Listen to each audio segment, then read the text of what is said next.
diante de Ti, no nome de Jesus. Amém, Senhor. Amém. Você pode abrir sua Bíblia, irmão, no Evangelho de João, no capítulo 13.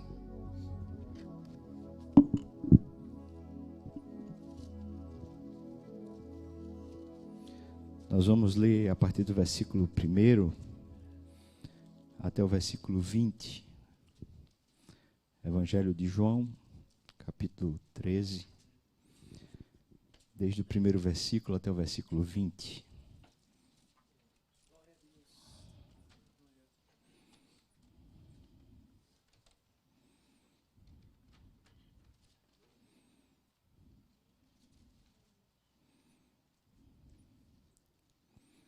Diz assim a palavra do Senhor. Ora, antes da festa da Páscoa, sabendo Jesus que era chegada a sua hora de passar deste mundo para o Pai, tendo amado os seus que estavam no mundo, amou-os até ao fim.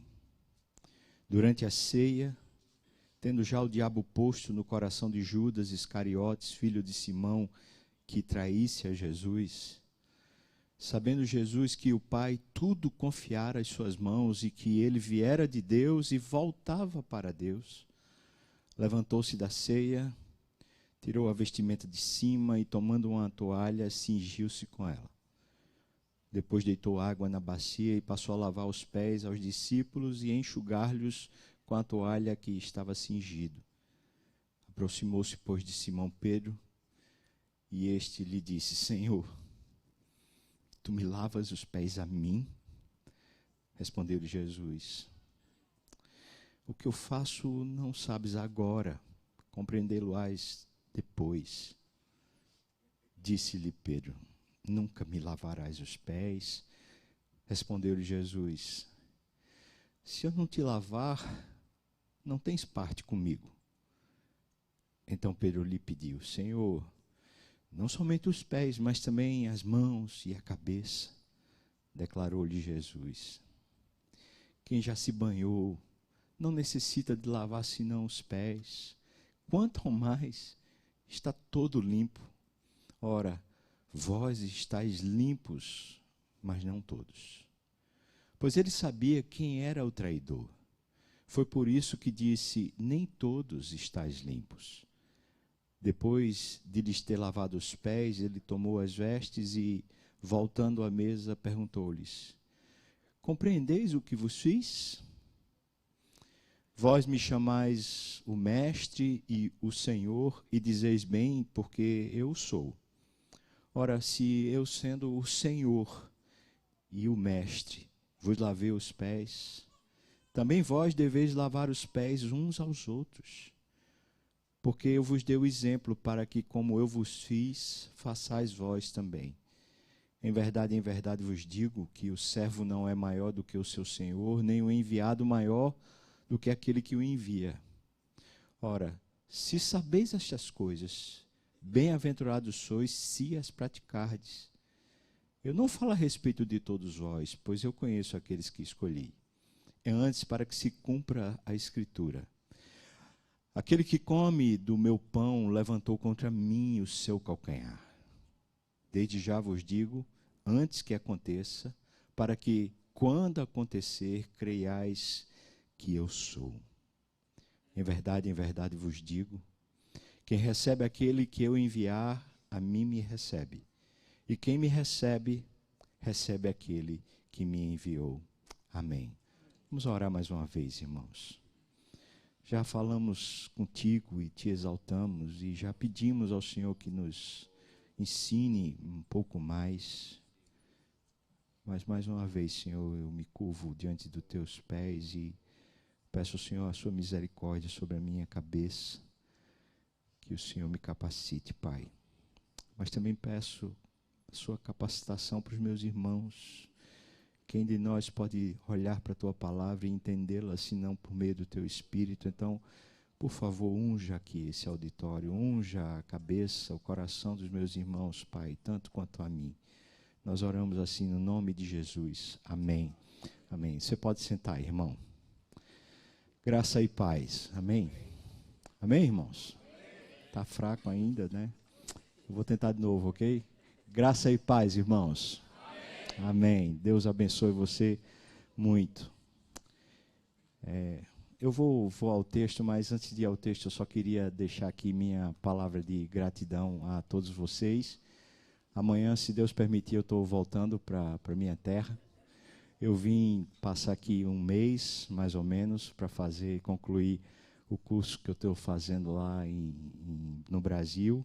Eu vim fazer minha tese aqui, final, e gentilmente Janaína e Franklin cederam a casa deles para eu ficar lá enquanto eu fazia esse trabalho. Graças a Deus, na sexta-feira à noite, eu pude dizer que eu terminei, então louvado seja o Senhor. Acho que tem umas 180 páginas escritas lá, mais ou menos. Vamos ver depois que passar pelo orientador o que é que vai sobrar disso, né? Só Deus sabe. Mas graças a Deus foi um bom período aqui de estudo e de trabalho. Graças a Deus. Queria agradecer a vocês, assim, porque foi uma das gratas surpresas, uma das coisas que Deus tinha reservado para esse tempo aqui, conhecer essa comunidade. É claro, eu não conheci todos, mas os que eu conheci, os amei.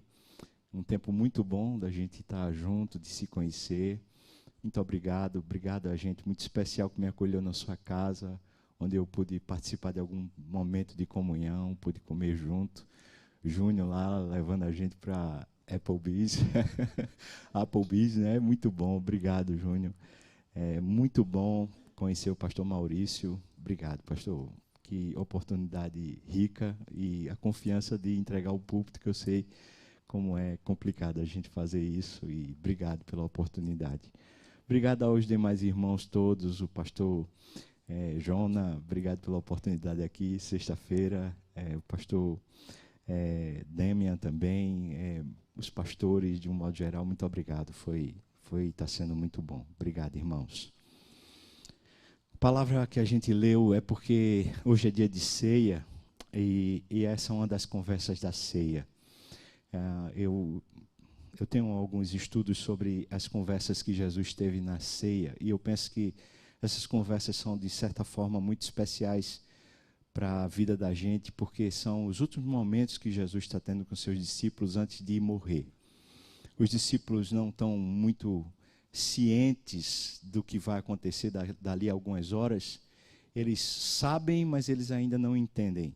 Jesus os advertiu várias vezes, o Evangelho fala que pelo menos por 3 vezes ele tinha advertido de maneira assim bem clara: eu vou morrer, mas os discípulos talvez não tivessem entendendo o sentido que ele estava dizendo. Eles talvez estivessem pensando que era uma ameaça de morte, que era algum problema assim circunstancial. Eles sabiam que os líderes judaicos estavam contra Jesus, então talvez eles pensassem: ele tá com medo, não vai morrer não, mas ele está com medo, então a gente vai proteger ele. Tanto que Pedro fala isso para ele com todas as letras, diz: olha, eu vou dar até minha vida pelo Senhor, então o Senhor fica tranquilo, porque não vai ter esse negócio não. Mas Jesus sabia o que ia acontecer. E aqui é aquele momento assim, final e especial, porque quando a gente senta à mesa já é especial. Quando alguém convida a gente para sentar à mesa com ela, a gente olha no olho, a gente conversa a conversa da alma, porque a gente não tem que ter necessariamente aquele formalismo, né? A não ser que seja aqueles jantares importantes, aquelas coisas assim que tem até o tipo de talher, né? Mas fora isso, na mesa comum, a gente é comum. E essas conversas da ceia, essas últimas aqui, eu penso que Jesus estava não só preparando os discípulos para o que chegaria com a morte dele, mas está ensinando eles assim a fechar o ciclo. O que Jesus vinha ensinando agora está tendo um fechamento.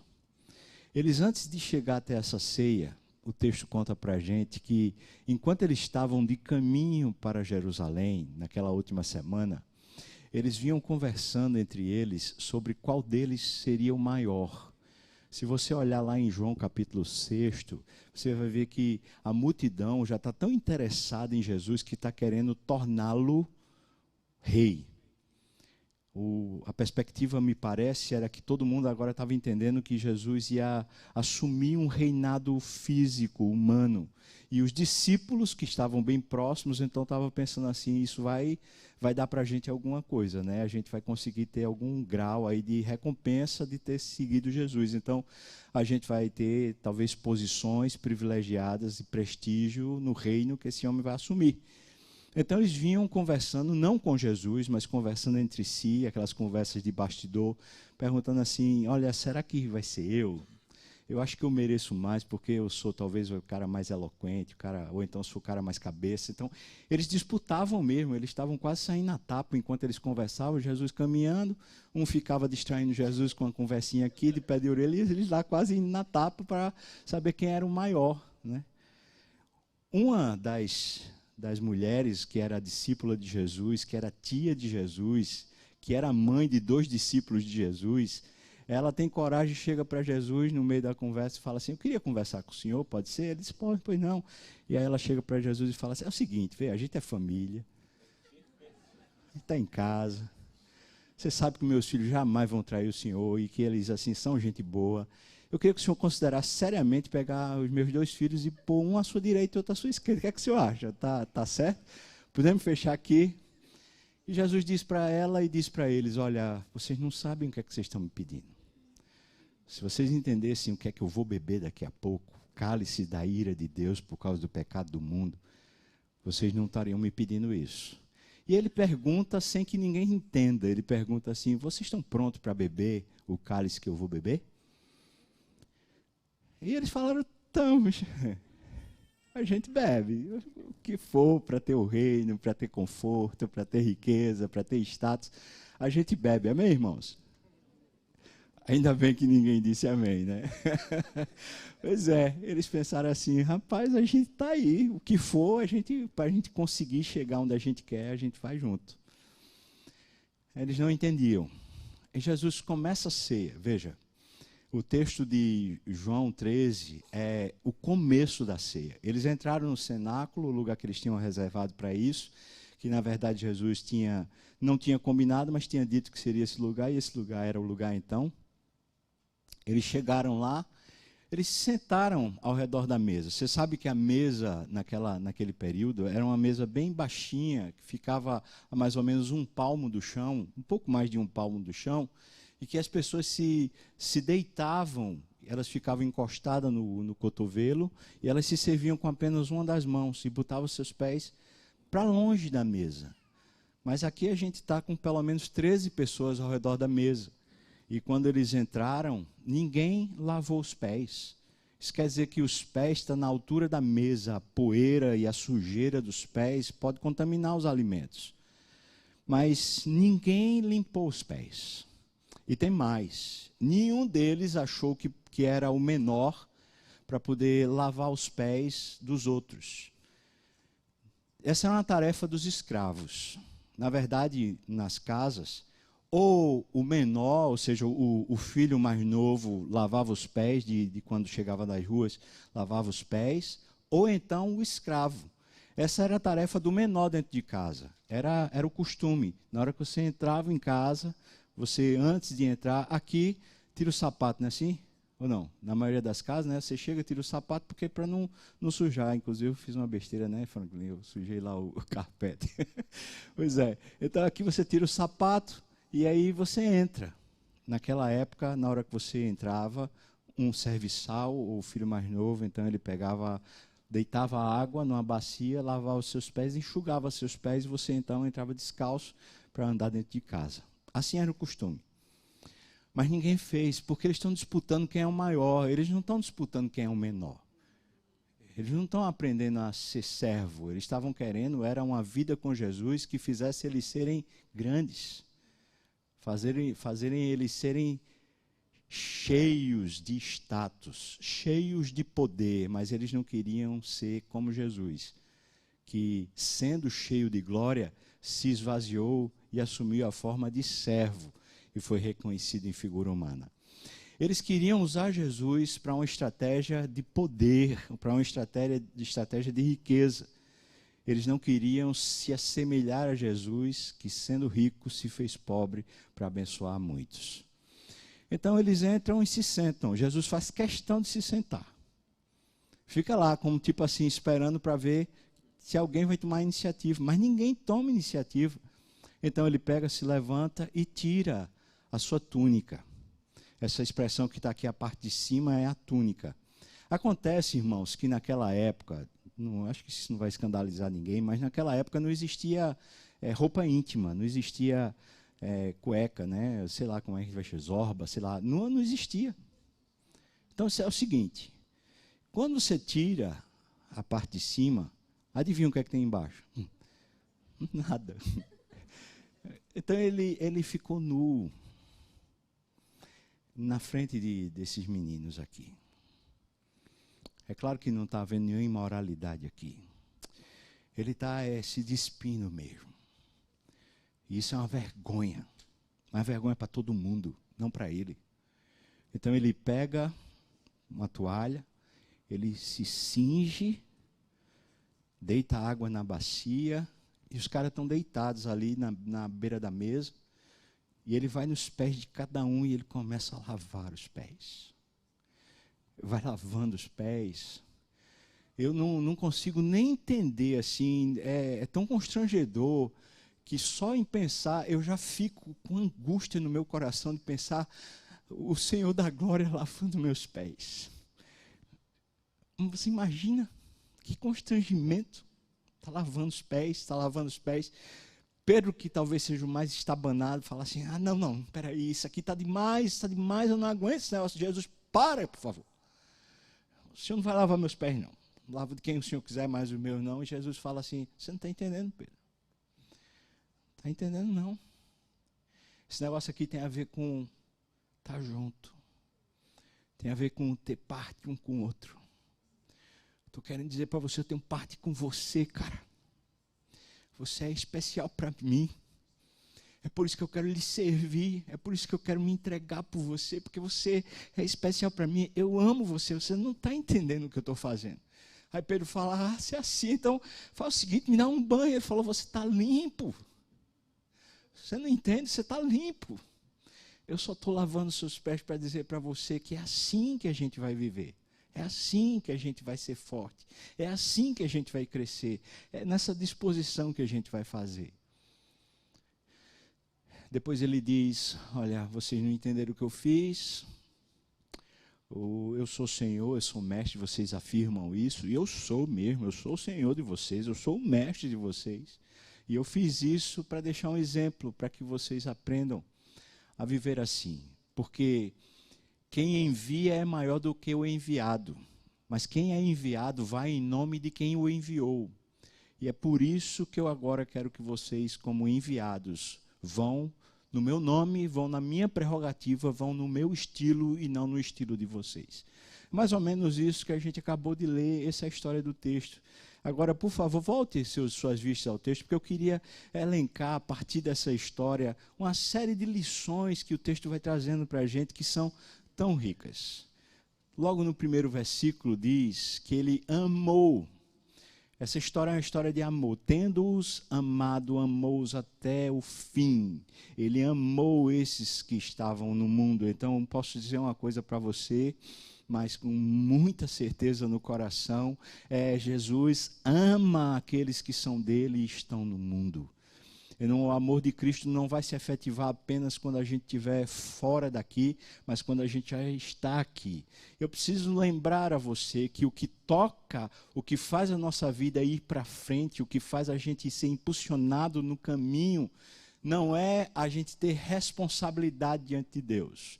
O que impulsiona, o que é a força motriz do cristianismo, não é que a gente tem algumas coisas para fazer para Deus, algumas obrigações. Então, por exemplo, o ministério de louvor, tem que ensaiar, tem que fazer uma coisa, tem que fazer outra, eu tenho que pregar. Então, as responsabilidades que eu tenho na igreja, a responsabilidade que eu tenho como pai, a responsabilidade que eu tenho como marido, a responsabilidade que eu tenho como alguém que trabalha aí na sociedade, então eu tenho que fazer para Deus. O que me impulsiona não é a responsabilidade que eu tenho. A única coisa que é capaz de me impulsionar a vida com Deus é o amor.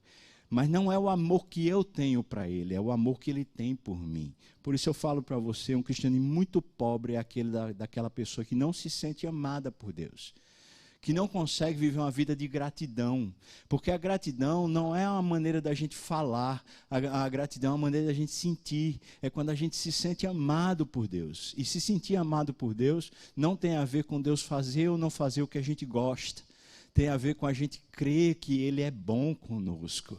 E é bom o tempo todo, mesmo quando Ele está fazendo o que a gente não gosta. Ainda assim Ele é bom, por isso a gente se sente amado. Porque o pai que dá um tapa na mão de um filho que está botando o dedo numa tomada, esse pai ama esse filho. E talvez na hora o filho não entenda, mas depois ele vai se sentir amado. Mas criança é fácil, porque a criança leva a tapa, chora e ela corre para o pai que deu a tapa e fala assim, por que você me bateu? Ele corre para o pai, porque de alguma maneira lá no coração da criança ela se sente amada. Mas a gente parece que quando leva a tapa de Deus, a gente corre para longe de Deus, dizendo assim, porque o Senhor fez isso, porque o Senhor fez isso, não é possível, não é possível. Preciso dizer, o cristianismo forte, que alimenta a nossa alma, é quando nós nos sentimos amados. Não só sabemos, irmãos, porque saber é uma coisa, sentir é outra, mas tendo amado os seus, amou-os os que estavam no mundo até o fim. Versículo 2 diz que o diabo já tinha posto no coração de Judas traí-lo, trair Jesus. E aí eu posso dizer uma coisa para você, que talvez quando a gente faz a exegese desse texto, quando a gente faz a hermenêutica desse texto, muita gente passa despercebido porque a gente não entende a essência do texto. Quando a gente estuda a maneira de fazer sermão, existe uma coisa chamada estrutura textual. E a estrutura textual desse texto fala essencialmente, vamos dizer assim, o que está mais sobressaltado, o que mais salta à vista nesse texto é traição. Preste atenção, irmão, porque isso é sério. O ambiente da ceia. Essa Eucaristia que para a gente é tão cuidadosa. A primeira que aconteceu, a real que aconteceu lá com Cristo, era um ambiente de traição. E na narrativa do capítulo 13, o que tem mais forte, o que é mais comentado, o que parece que está impulsionando tudo aqui, é justamente o fato de que há uma traição em curso. O diabo faz parte do processo, já pôs no coração de Judas o traidor. Por isso, eu posso dizer uma coisa para você. Esse texto não fala só sobre traição, mas fala sobre frustração. Repita comigo, frustração. Está fraco, vamos lá? Frustração. Você já se frustrou? Sim ou não? Já? Eu era novo no ministério, me permita contar uma história pessoal. Eu talvez tinha 3, 4 anos de ordenado pastor. E trabalhava como auxiliar de um pastor amigo, amado, que estava há mais de 30 anos no ministério, na mesma igreja. Um homem que eu admirava muito, admiro ainda hoje. E ele me chamou, ele trabalhava na Universidade Católica lá de Pernambuco, e ele me chamou para o seu gabinete na Universidade Católica, ele disse que queria ter uma conversa particular comigo. Eu falei assim, tá bom, eu vou. Só que eu estranhei, eu falei, por que não é na igreja? O que está acontecendo? Será que tem algum problema? Fui para lá, quando cheguei lá, ele falou assim, olha, queria conversar com você em particular, por isso eu chamei você na universidade. Eu pensei assim, ele vai me demitir, né? É por isso que ele me chamou aqui. Não, não era. Ele falou assim, sabe o que é o seguinte, a minha esposa está com câncer, eu estou tendo problemas de saúde, ao que tudo indica, eu vou ter que fazer uma cirurgia de coração. Eu já estou aqui nessa igreja há mais de 30 anos, acho que naquela época era 33 anos que eu estou aqui na igreja. Eu acho que está na época de eu me aposentar, eu acho que está na época de eu parar.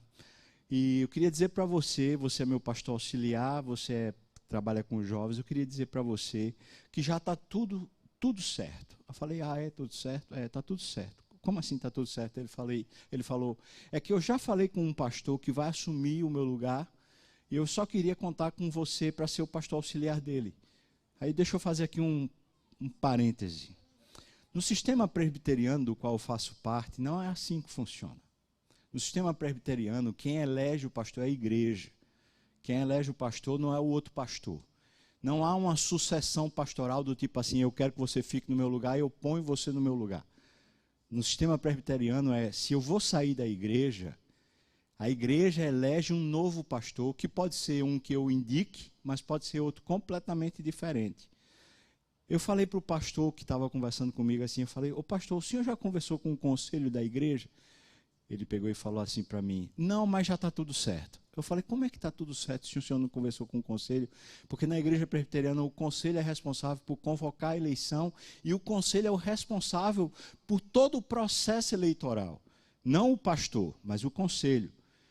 Eu falei, o senhor já conversou com o conselho? Ele disse, não, mas já está tudo certo. Eu entendi. E o que eu entendi me entristeceu muito.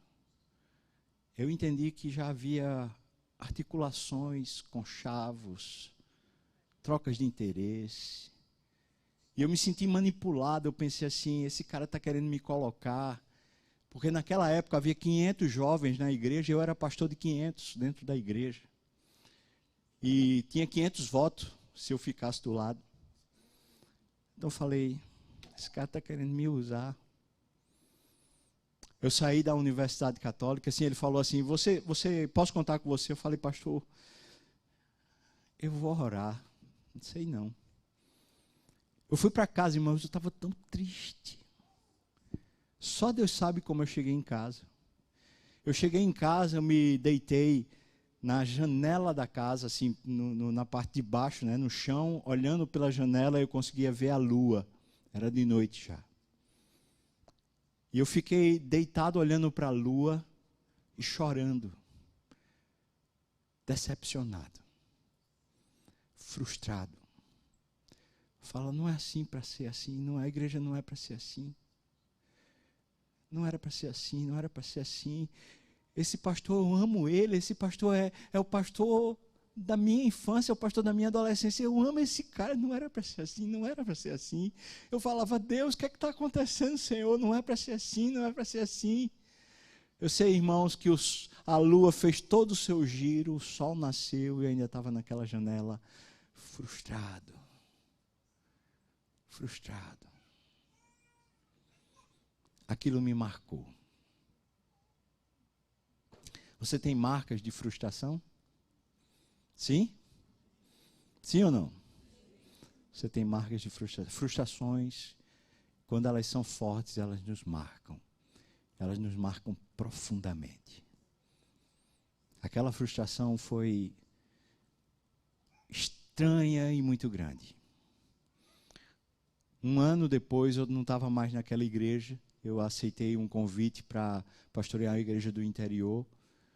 Eu fui para a igreja do interior, mas eu fui dizendo assim, eu não quero fazer parte disso. Desses conchavos, dessa articulação, eu quero estar fora. Eu fui-me embora. Veja, a minha atitude foi impulsionada pela frustração. Você tem atitudes impulsionadas por frustração, sim ou não? Talvez alguém casado, frustrado, vai lá e diz, eu não aguento mais e se divorcia.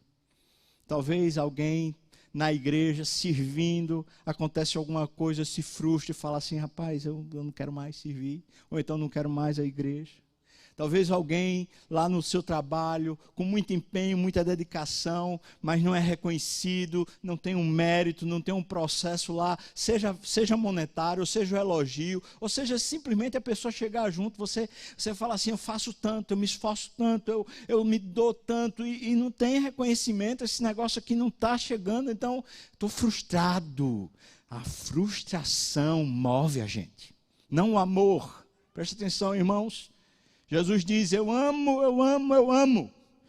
Mas às vezes a frustração é o que move a gente. Move a gente a tomar decisões. A gente fica beligerante, a gente fica contra o outro, a gente fica sem empatia, sem ânimo, sem força, sem vigor, por causa de uma frustração que tomou o nosso coração. O texto está falando aqui que Judas estava a ponto de trair Jesus, e talvez você diga assim, Judas era um caba sem vergonha, aquilo ali era um mau caráter. E pode ser, talvez era mesmo, mas digo para você, ele está frustrado. Mas ele está muito frustrado. Judas está estranhando o que é que está acontecendo com Jesus. Porque Jesus é o cara que todo mundo em Israel está querendo torná-lo rei. Mas Judas está sacando, está percebendo assim, Jesus não vai se tornar rei, eu estou vendo que ele não vai se tornar rei. Por exemplo, lá em João capítulo 6, quando a multidão queria torná-lo rei, Jesus simplesmente desaparece do meio deles. E esses eventos de desaparecimento de Jesus, na hora que o povo vai aclamá-lo rei, faz Judas, que está do lado de fora, dizer: esse cara está amarelando, esse cara promete, mas não cumpre. Esse cara disse para a gente que ele era o rei de Israel, e no entanto, toda vez que o povo se anima, toda vez que a gente está pegando fogo, toda vez que a gente diz que agora vai, não vai, ele frustra a gente. Ah, não, esse cabo aí é conversa fiada. Amém, irmão? Você está entendendo o que eu estou falando ou não? Judas está desanimado, Judas está frustrado, e quando a gente se frustra, a gente às vezes, não poucas vezes, quase todas as vezes, a gente age. E Judas está indo trair Jesus porque está frustrado com Jesus. Vou dizer para você que os outros discípulos também se frustraram. Não foi só Judas, não. O texto diz que quando ele foi preso lá no Getsêmani, todos o abandonaram. Diga comigo, abandonaram. Mas sabe o que é abandonar, irmão? É apostasia. A palavra apostasia é afastar-se de. Ou seja, eles apostataram, tipo assim, não tem mais nada a ver com esse cara. O cara estava prometendo para a gente estava numa vibe boa, a gente ia crescer, o negócio ia ficar bom. Aí de repente esse cara dá uma fuleiragem e diz: não, estou fora. Vai, eu estou fora, vai com Deus que eu fico aqui. Amém, irmão? Não é assim? Para a gente é assim, frustração faz a gente definir rumos, faz a gente dizer: fico com fulano, não fico com fulano, fico com Beltrano, não fico com Beltrano, fico com o marido, fico com a esposa, fico com o filho, fico com... ou não fico, não fico. Judas está indo trair Jesus. Acontece que o texto diz que quem estava pondo no coração de Judas para trair era o diabo. Eu preciso dizer isso para você. Uma vida de frustração, quando a frustração tem capacidade de começar a tocar a vida da gente, a gente está abrindo uma brecha para o diabo poder usar. Você está me ouvindo, irmão, ou não? Aí você diz: mas eu quero a bênção de Deus, eu quero honrar a Deus, mas lá no seu coração você não trata a frustração. Você não trata a frustração. Você não vai diante do altar e diz: Senhor, eu estou frustrado. Eu preciso dizer para você duas coisas a respeito da frustração. A primeira coisa, a frustração diz respeito às suas expectativas. Diga comigo assim: expectativas. Vamos lá, mais forte, vamos lá? As nossas expectativas a respeito de alguém ou a respeito de algo, muitas vezes só são expectativas, não tem nada a ver com a realidade. Às vezes as coisas estão claras, estão ditas, estão postas, mas a gente tem expectativa de que seja diferente. Vou dar um exemplo aqui de uma história rapidinho. Um casal que eu estava acompanhando para fazer o casamento, estava lá. Eu estava olhando para eles e estava vendo, o cara era grosso com a menina, indiferente com a menina. E uma das coisas que eu faço pacto logo quando eu vou acompanhar para o casamento, eu digo logo: olha, se eu perceber alguma coisa que eu vou dizer, pode ser? Pode ser. Eu disse: mesmo que o casamento acabe, pode ser. Então tá bom.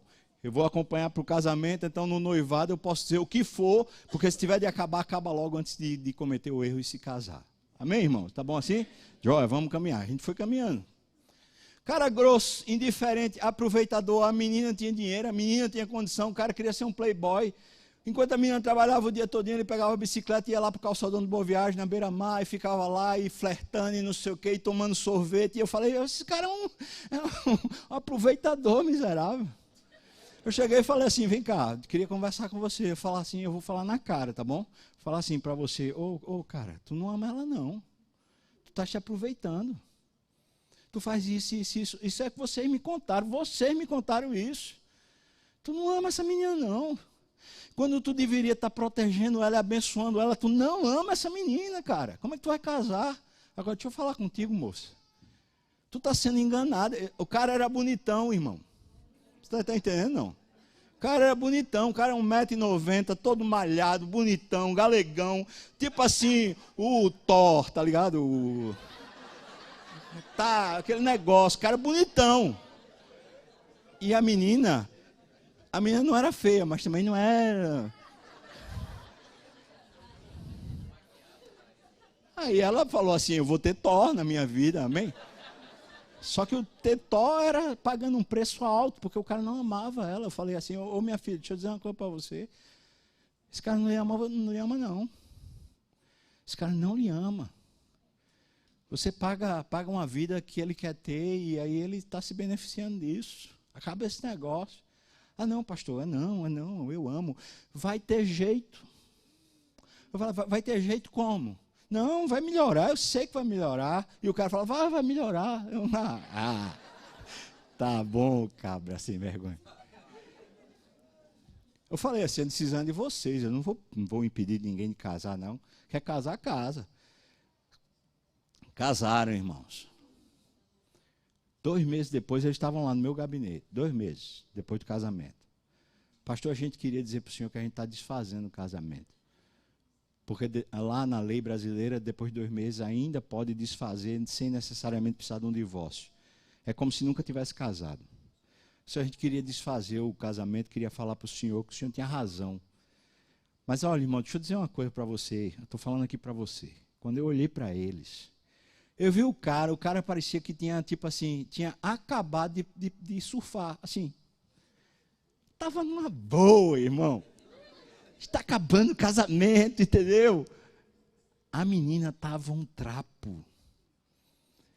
A menina estava um lixo. Eles tinham passado, sei lá quanto tempo na lua de mel. Depois da lua de mel, só foi de mal a pior. A menina estava arrasada, frustrada. As expectativas dela não tinham a ver com o que estava apresentado. Às vezes a gente acredita o que a gente quer acreditar. É ou não é, irmão? As nossas expectativas, não poucas vezes, não são condizentes com a realidade. Com o que está posto. E tem mais. Nem sequer deveríamos ter expectativas a respeito de qualquer coisa que não seja baseada na palavra de Deus. Porque a expectativa que não é baseada na palavra de Deus é uma fé falsa, um pseudo-fé. Porque fé é a certeza das coisas que o quê? Vamos lá, irmãos. Fé é a certeza das coisas que se esperam. Repita comigo lá. Fé é a certeza das coisas que se esperam. Ora, o que se espera é expectativa, ou não? Então, como é que você vai ter fé numa coisa que não é Bíblia? Como é que você vai ter fé numa coisa que não é Deus? Digo para você que a maior parte das nossas frustrações é porque a gente depositou expectativa no lugar errado. Deposita em pessoas, a gente deposita em situações, mas vou dizer onde a gente mais deposita a nossa expectativa. A gente deposita a nossa expectativa na gente mesmo. Ah, isso aí eu resolvo, amém? Sim ou não? Isso aí eu consigo, não, deixa comigo que isso aí é tranquilo. E aí a gente se frustra. Mas quando a gente se frustra com a gente, o que é que a gente faz? A gente tem que culpar o mundo, amém? Ah, mas porque fulano me ajudou, é porque ciclano não fez a parte dele, é porque não sei o que lá. Mas aí a gente chega no segundo ponto, quando a gente fala de frustração, que a gente precisa lembrar. Toda frustração tem a ver com expectativas erradas, mas tem sobretudo a ver, preste atenção, irmão, com Deus. Você pode dizer, não, mas minha frustração foi com meu marido. A minha frustração foi com a igreja. Minha frustração foi com o meu patrão. A minha frustração foi com o meu filho. Não foi, não. Não foi, não. Aquilo ali, aquela pessoa, aquela coisa, é um símbolo da sua frustração com Deus, do tipo assim, se Deus tivesse me amado, essa coisa não teria acontecido. Se Deus tivesse cuidado de mim, as coisas que eu queria tanto, elas estariam agora acontecendo comigo. John Stott diz que essa geração é a geração que diz assim, eu quero porque quero e quero agora. Amém, irmão? Alô, está comigo aqui? Sim ou não? Eu quero porque quero, mas eu quero agora. Aí Deus chega e diz assim, o que é que eu tenho a ver com isso? Eu não lhe prometi, isso não vai fazer bem para você, o que é que eu tenho a ver com isso? Aí a gente se frustra, aí a gente diz assim, não, eu estou frustrado, na verdade é com um fulano, eu estou frustrado, na verdade é porque naquele evento que eu me dediquei tanto, eu não tive apoio que eu precisava ter. Mentira, sua frustração sabe com quem é? É com Deus. Porque você pensa, rapaz, não racionalmente, mas o coração da gente fala, rapaz, se Deus tivesse feito, se Deus agisse, se Deus me abençoasse, se Deus cuidasse de mim, essas coisas não teriam acontecido comigo. Mentira. Porque Deus ama você. Mas Deus ama você da maneira dele, não da maneira que você quer ser amado. Porque da maneira que você quer ser amado é de um jeito mimado que só faz mal. Eu quero porque quero na hora que eu quero, não é o jeito de se viver. Porque imagina 7 bilhões de pessoas habitando no planeta Terra, 7 bilhões de vontade fazendo eu quero porque quero na hora que eu quero. O que é que ia dar, irmão? O que é que ia dar? Mais do que Babel, né? Precisava de um dilúvio para destruir essa terra de novo. Então Jesus pega e cuida da gente. O texto diz que Judas estava pronto para atraí-lo, porque Judas estava frustrado. Então a gente chega no versículo 3, dê uma olhada, versículo 3, por favor. O versículo 3 diz, aqui eu começo a encontrar a solução para a frustração, e solução para a gente se sentir amado por Deus. Versículo 3 diz, sabendo Jesus que o Pai tudo confiara às suas mãos. Depois diz, e que Jesus viera de Deus e voltava para Deus. Vejam que são 3 coisas aqui com as quais a gente precisa aprender a viver, a lidar e a sentir. 3 coisas, veja o que ele diz. A primeira coisa diz que ele sabia, isso é fé, ele sabia que o Pai confiara todas as coisas às suas mãos. Esse tipo de fé que sabe que Deus, que controla tudo, já lhe entregou aquilo que Ele tem e que Ele quer que você faça. Se você abrisse a sua Bíblia lá em 2 Coríntios, capítulo 5, diz que Jesus Cristo reconciliou consigo mesmo todas as coisas e nos chamou para o ministério da reconciliação, como se Deus exortasse o mundo por nosso intermédio, dizendo, reconciliai-vos já com Deus. Mas a reconciliação não é apenas de pessoas com Deus, mas é a reconciliação de toda a estrutura do universo com Deus, que caiu por causa da nossa queda. O que quer dizer isso? Será que eu estou falando demais? Não, o texto está dizendo que Jesus tinha um tipo de confiança que não deixava ele se abalar para que ele se frustrasse. A confiança é que todas as coisas já estavam controladas por Deus e já estavam entregues nas mãos dele. Deixa eu dizer aqui em outras palavras para você entender. A palavra melhor seria, está tudo dominado. Amém, irmão? Está tudo certo já. Vai dar certo. Presta atenção, a sua vida vai dar certo, irmão. Mas vai dar certo como? Do jeito que você quer, não. Porque Deus tem um plano um pouco mais elevado, talvez muito mais elevado do que os nossos planos. Porque Deus tem uma vida um pouco mais elevada, não, talvez bem mais elevada do que a nossa vida. Ele é que sabe que pensamentos que tem sobre nós. Amém, irmãos? E são pensamentos de paz e não de mal. Isso para nos dar o fim que nós desejamos. Nem olhos viram, nem ouvidos ouviram, nem jamais penetrou em coração humano o que Deus tem preparado. Tem o quê? Preparado. Deus já tem preparado para aqueles que o amam. Porque todas as coisas cooperam para o bem daqueles que amam a Deus, que são chamados segundo o quê? Seu propósito. Sabe o que o texto está dizendo aqui? É que Jesus sabia que o Pai, que tem controle de todas as coisas, já tinha confiado tudo nas mãos dele. Você sabe disso, irmão, ou não? Você sabe que você faz parte de um projeto, de uma história que tem um controle soberano e que vai dar certo, ou não? Aí você diz assim, mas é porque você não está falando, pastor, do meu pecado. Se o senhor soubesse das besteiras que eu já fiz, das coisas que eu desmantelei, das destruições que eu fiz, as crises que eu já passei, os estragos pelos quais eu vivi, se o senhor soubesse das coisas que fizeram comigo, amém, irmão, ou não?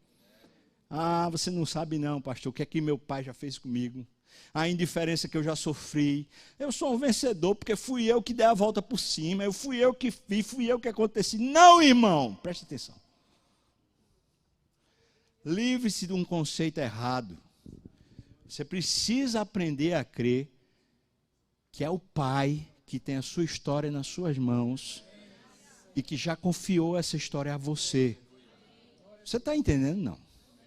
Pode ser o que for, do jeito que for. Você não é mais um projeto seu. Você não é mais um projeto do seu pai e da sua mãe. Você não é mais um projeto dos outros. Você não é mais um projeto de seja lá quem for. Você é um projeto de Deus. Vai dar certo.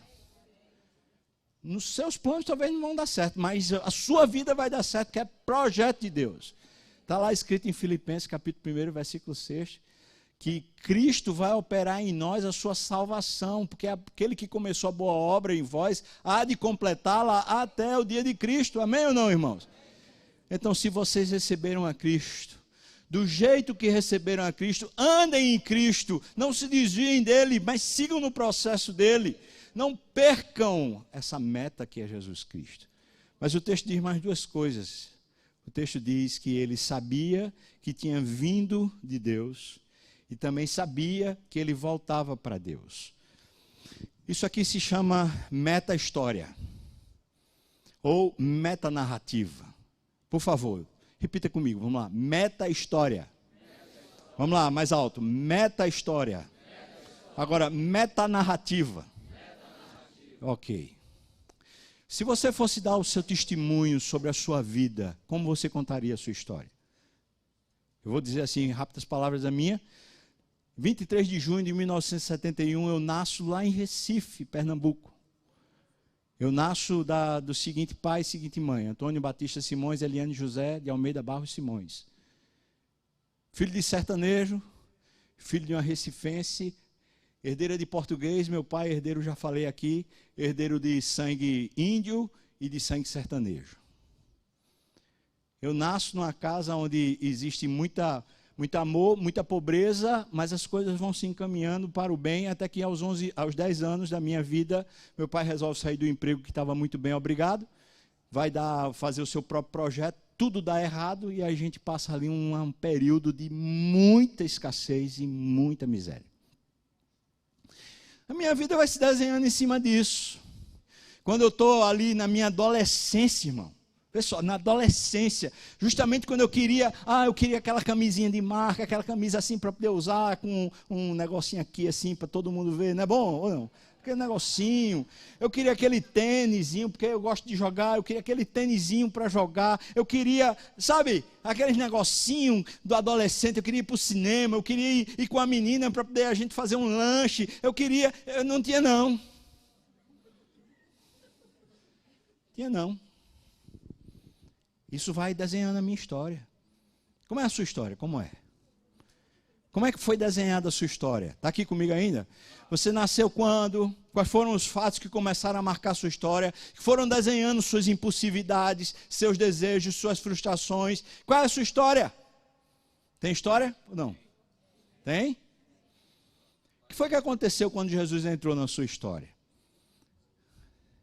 O que foi que aconteceu? A Bíblia diz para a gente que a gente nasceu de novo. Diga comigo, nasceu de novo. Vamos lá, de novo. Só que ele diz que nasceu do alto. Ele não diz que a gente nasceu aqui na terra de novo. Ele diz que nasceu no Espírito. Diz que nasceu como um vento. Nasceu de um projeto de Deus. Sabe o que Jesus está dizendo para a gente? É que ele entende a história dele não como sendo a história que veio de Maria e José. Da casa dos seus pais em Nazaré, do lugar pobre, do lugar miserável que era Nazaré. Ele não entende a sua história como sendo a história que nasceu na terra. Ele entende a sua história como a história que nasceu no céu e que volta para o céu. Onde é que nasceu a sua história, irmão? Meta-história quer dizer uma coisa para mim e para você, e preste muita atenção, porque isso é demais, isso é importante demais. Meta-história quer dizer que a minha história foi incluída na história de Deus, e não que a história de Deus foi incluída na minha história. Tem diferença ou não tem? A diferença é que a história de Deus, ela é de eternidade a eternidade. A história de Deus vem desde lá de Adão, falando com a história da humanidade. Deus soberano, Senhor dos céus e da terra, que tudo faz como lhe agrada, tem uma história escrita e determinada a cada um dos seus dias. Ele pegou a minha história humana, que era fracasso, e ele pegou essa história e colocou ela numa história maior, que é a história do próprio Filho de Deus, a história da redenção, a história da salvação, a história da vida eterna. Ele me tirou da minha miséria. Ele me tirou do meu lamaçal, do meu pecado, da minha desgraça. E me encaixou na história do Filho dele. Aleluia! Você entende, irmão? Não tem a ver com o que eu faço, não tem a ver com o meu sucesso, não tem a ver com o meu progresso, não tem a ver com nada do que fizeram comigo. Porque eu estou numa meta-história agora. A minha história não se explica mais a partir do meu pai e da minha mãe. Não se explica mais a partir da demissão do meu pai ou dos processos de fraqueza do meu pai e da minha mãe. Dos traumas que eu sofri, dos abusos e das coisas que eu sofri. A minha história não se explica mais pela minha história, mas ela se explica pela meta-história. Eu fui incluído na história de salvação, aleluia! Essa história é maior. Jesus está dizendo isso. Eu sei de onde eu vim. E eu sei para onde eu estou indo. A minha história está encaixada. Eu não estou vivendo aqui de qualquer jeito. Você está vivendo de qualquer jeito? Fala a verdade. O cara vem para cá, para os Estados Unidos, daí chega aqui. Eu estava cheio de pano, eu ia viver assim, viver assado, ia fazer isso aqui lá. Eu vou comprar só camisa da Hollister, não sei nem se vocês gostam de Hollister. Vou ver. Aí chega aqui, cai na peneira, pensa para trabalhar, rala que sol, um desgraçado. Aí fala, não era bem isso que eu estava pensando. Né? Tu estava querendo o céu, desgraçado. Tu viesse para os Estados Unidos, os Estados Unidos não é céu, não. Tem um amigo meu que falou assim, né? Bem que tentaram fazer isso aqui virar céu, né? Deram uma organizada, uma maquiada, né? Ficou bonito. Mas isso aqui está longe do céu, irmão. Bem longe do céu, mas minha história já está no céu. Se a gente tivesse tempo aí, abrir aqui em Apocalipse 5 e começar a ler com você, quando o Filho de Deus, o Cordeiro que foi morto, o leão da tribo de Judá, ele abre o livro e começa a contar a história da salvação, a sua história contada nos céus, e os anjos dizem glória a Deus, porque comprou de todas as raças, tribos, povos e nações, aqueles que procedem para Deus. Você nasceu dele. Você nasceu aqui na carne, mas você teve um novo nascimento. E se teve um novo nascimento, sua história foi encaixada na maior história. Não foi a história de Deus que veio para a sua história. Foi você que se encaixou na história de Deus. Agora a sua história não é mais sua, a história de Deus, a história de redenção. Se a gente entende isso, se a gente entende que Deus já está controlando sobre todas as coisas da minha vida, e que não só controla, como Ele já me deu. Jesus disse assim, olha, todas as coisas estão na mão do Pai, e Ele já confiou tudo na minha mão. Não é assim ou não? É isso ou não? Segunda coisa, eu sei que eu vim de lá, e eu sei que eu estou vindo para lá. Se eu sei disso, por que é que eu vivo frustrado? Se eu sei disso, por que é que eu vivo queixoso, briguento, remelento? Por quê? Se eu sei disso, eu estou bem. Se eu sei disso, eu posso me sentar à mesa com quem me trai. Amém, irmãos? Ou não? Se eu sei disso, eu posso servir quem me trai.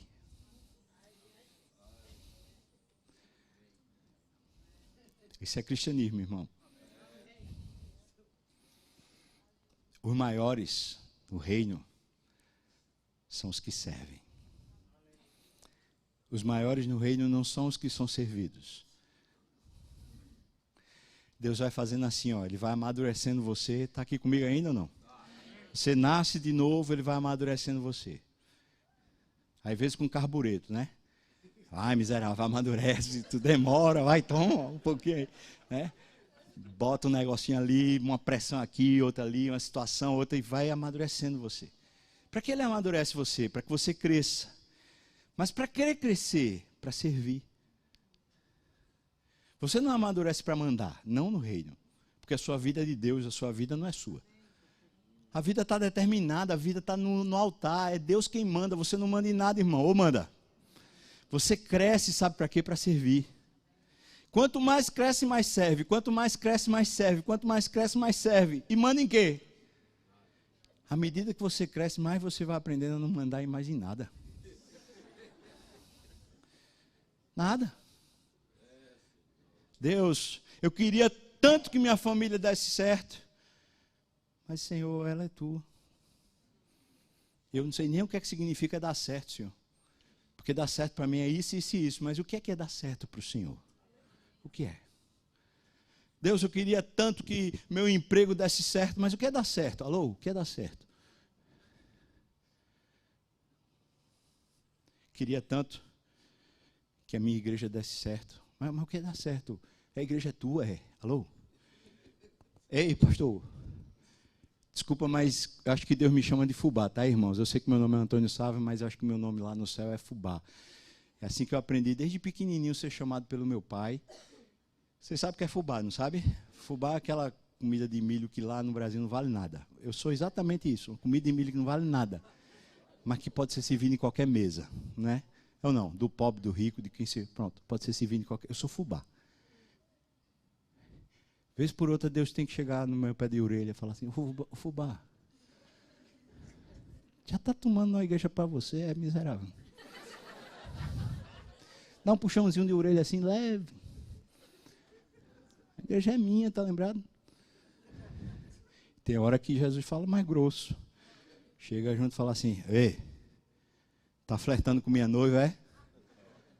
Tá paquerando minha noiva? Eu não tô não. Eu estava até achando ela bonitinha. Mas o senhor agora me lembrou que ela é sua, desculpa. Mas sabe o que é a igreja, irmão? Alô, está aqui? A igreja não é Strong Tower, é? A igreja é você. Pertence a quem, irmão? Vez por outra você está paquerando com sua vida, não está? Ei, está aqui comigo ou não? Está paquerando com sua vida. Você está paquerando com sua vida. Vez por outra você está tomando posse da sua vida, sim ou não? Adivinha o que é que acontece? A mesma coisa. O Filho de Deus chega às vezes grosso com você. Fala, como é? Isso é meu. Como é? Esse plano aí não tem nada a ver com o que eu quero, não. Ó, para, que eu não quero essa história para você, não. Não quero. Se a gente aprendesse, irmãos, essas 3 coisas que Jesus diz que tinha, a gente vai poder conviver com a traição, conviver com as decepções, com as frustrações, de uma forma onde a gente serve, em vez de a gente se recolher e dizer, não quero mais tomar parte, não, isso aí eu não suporto de jeito nenhum, eu já conheço esse negócio. Sim ou não? Não é assim? É. Em vez da gente se acanhar, a gente se debruça um pouco mais, a gente reverencia Ele um pouco mais, a gente serve a Ele um pouco mais, a gente se entrega um pouco mais, a gente aprende um pouco mais. Jesus diz uma última coisa para nós aqui nessa manhã. Ele fala, vocês me viram, eu sou o Senhor, eu sou o mestre de vocês. Vocês viram o que eu fiz? Agora façam.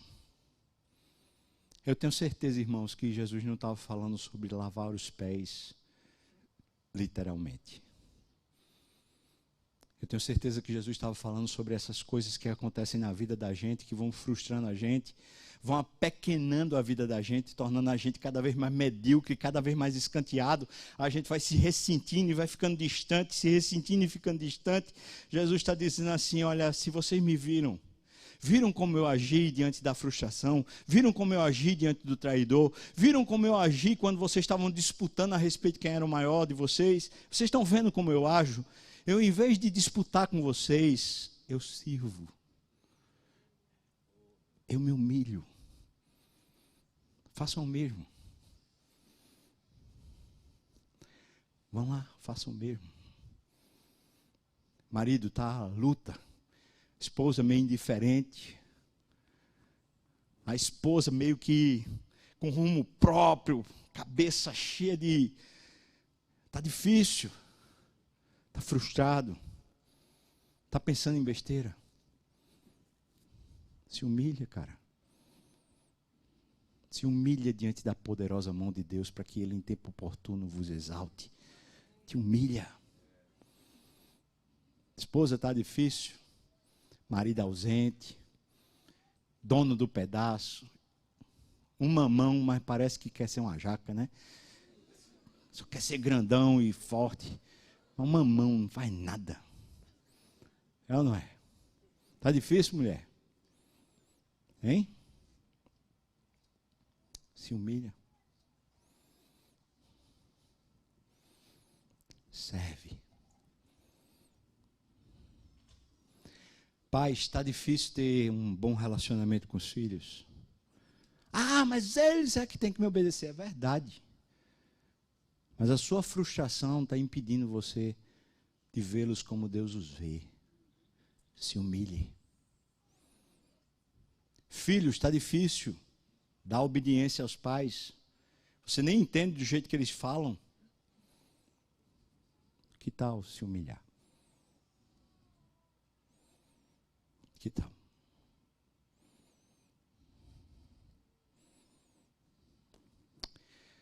Ele fala assim: eu estou enviando vocês. E depois a vida de vocês volta para o Pai. E ele fala: quem receber vocês, recebe aquele que enviou vocês. E quem me enviou é recebido quando vocês são recebidos. Por isso, vocês vão viver a vida de tal maneira que nos lugares onde vocês estiverem e com quem vocês estiverem, vocês não representam mais vocês, mas vocês representam quem enviou vocês, que é Deus. Desculpa, irmão, mas preciso dizer uma coisa. Vamos parar de mimimi? Vamos parar. Vamos parar de deixar que as nossas afeições, os nossos afetos, que as nossas emoções transformem a vida com Deus numa vida de frustração. Vamos tratá-lo. Vamos dizer de novo para Deus: Senhor, eu sei que eu estou nas tuas mãos. Eu sei que o Senhor me ama. Eu sei, Senhor, que eu vim de Ti e que eu volto para Ti. Que a minha história está encaixada na Tua história. E que o Senhor é que sabe que história vai ser essa. Se vai ser uma história aos olhos dos homens grande, ou se vai ser uma história aos olhos dos homens insignificante. Mas eu sei em quem tenho crido. E eu sei que é poderoso para guardar o meu depósito até aquele dia. Eu vou concluir contando a história muito breve, mas muito breve, do apóstolo Pedro. Só segundo a tradição, tá? Diz que Pedro, já perto de morrer, morando em Roma,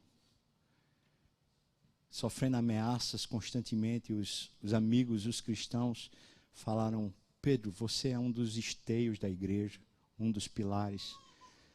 Por favor, saia de Roma durante um período, porque você precisa ficar vivo. Diz que ele lutou muito, dizendo: não, eu vou morrer por Jesus, eu quero morrer por Jesus. Mas chegou uma hora que ele cedeu e disse: tá bom, se é para o bem da igreja, então eu faço isso.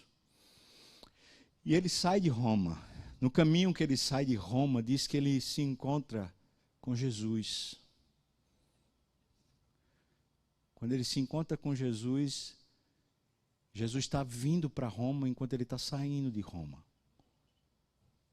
Então Pedro pergunta para Jesus: Senhor, aonde vais? Aí Jesus diz: eu estou indo para Roma, Pedro, para completar a minha obra que você deixou para trás.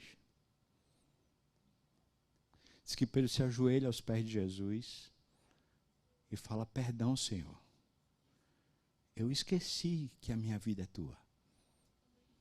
Eu esqueci que eu vivo só para Te agradar. Diz que ele volta para Roma. Pedro volta para Roma. E ele é preso. E quando ele é preso, ele é condenado à morte por crucifixão. E no julgamento, quando sentenciado para ser crucificado, ele faz um pedido. Será que eu posso ser crucificado de cabeça para baixo? Porque eu não sou digno de morrer como morreu o meu Senhor.